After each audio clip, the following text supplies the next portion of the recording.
আসসালামু আলাইকুম। আশা করি সবাই ভালো আছেন। ছোট্ট একটা গল্প আর একটা ফুলের ঝুড়ি নিয়ে হাজির হলাম। রূপকথার এক গ্রামের নদীর ধারে একটি ছোট ঘর ছিল, যার নাম ছিল 1000 আয়নার ঘর। সেই গ্রামে সুন্দর হাসিমাখা মুখের একটি ছোট্ট মেয়ে ছিল।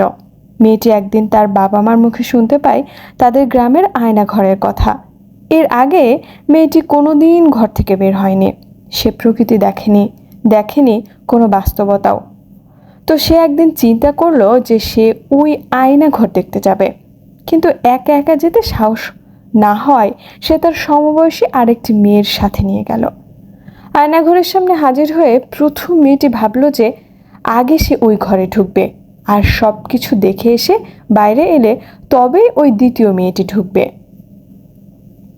কথা মতো প্রথম মেয়েটি ওই ঘরের ভেতরে ঢুকলো। ঘরে ঢোকার সাথে সাথে আশ্চর্য সব রঙিন কারুকাজ দেখে মেয়েটির মুখ আনন্দে ভরে উঠল।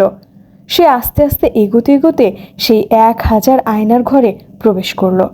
ঘরে ঢুকতেই তার চোখ ছানা বড়া। মেয়েটি দেখল যেখানে ঠিক তার মতোই আরও 1000 মেয়ে হাস্যোজ্জ্বল মুখে তার দিকে তাকিয়ে রয়েছে।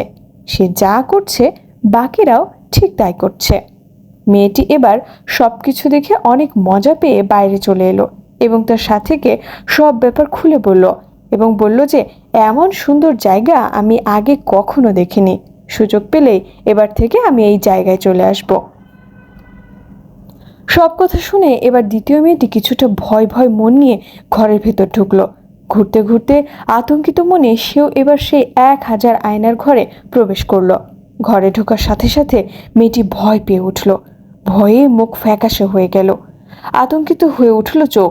সে খেয়াল করলো ঠিক তার মতোই দেখতে আরও 1000 মেয়ে আতঙ্কিত আর ভয়ার্ত চোখ নিয়ে তার দিকে তাকিয়ে রয়েছে।